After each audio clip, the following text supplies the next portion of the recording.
Kang punten bade naros kumaha perkawis masalah ibu hamil anu henteu puasa dina bulan Ramadan. Masalah ibu hamil anu henteu puasa dina bulan Ramadan hukumna tiasa ditingali dina kitab Fathul Qorib halaman 141.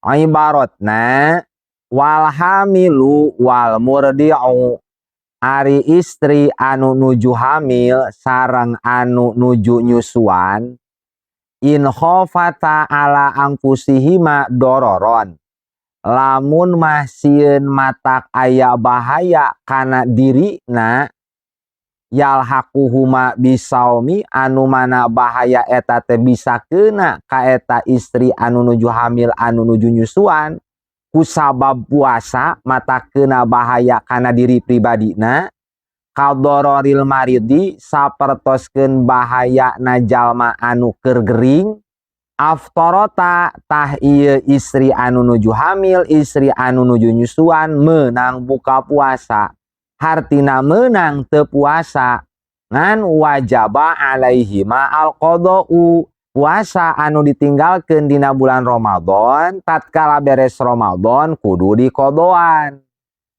Cukup kodo wungkul teu kudu aya kiparat. Wa in khofata ala auladihima, salajengna lamun si istri anu nuju hamil anu nuju nyusuan ku puasa sieun aya bahaya madarat kanu jadi budakna, ae iskotil waladi fil hamili, lamun istri anu nuju hamil masieun kaguguran ku puasa teh, waqillatil labani fil murdi'i, lamun istri anu nuju nyusuan mah sieun saeutik cai susu ku puasa teh, tah ieu si istri anu nuju hamil istri anu nuju nyusuan tatkala ku puasa sieun aya bahaya ka budak anu najero kandungan atanapi ka budak anu nu disusuan, aftorota menang buka puasa, hartina sami menang teu puasa, ngan wajaba alaihima alqadau lil iftori,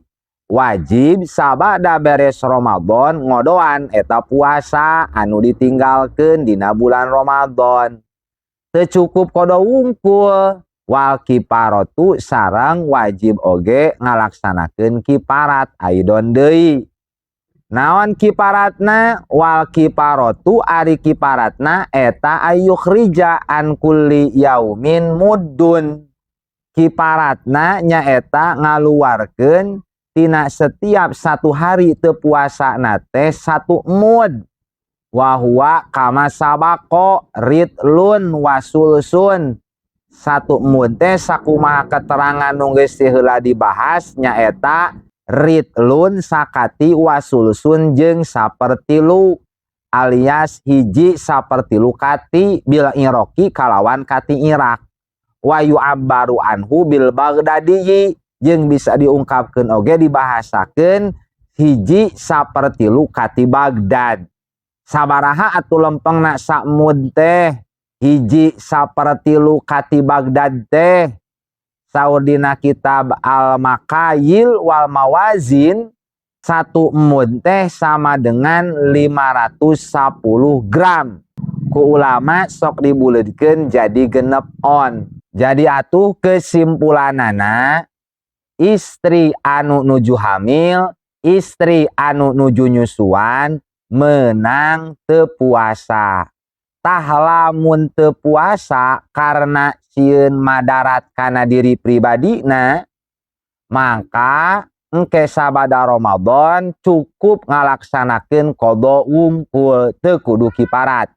Tapi lamun ku teu puasana eta istri anu hamil, istri anu nuju nyusuan, teu puasana teh karena sieun bahaya ka budak, lain ka diri tapi ka budak. Sieun kaguguran teh, lamun anu nuju nyusuan sieun saeutik cai susu teh, maka menang teu puasa, menang batal puasa, ngan sabada beres Ramadan sajabaning qada oge kudu bayar kiparat. Kiparatna nyaeta 1 mud. 1 mud teh sama dengan 1/1/3 kati Baghdad atanapi Irak.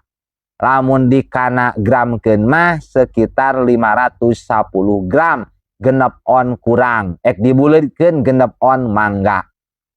Mugi aya manfaatna, wallahu a'lam bissawab.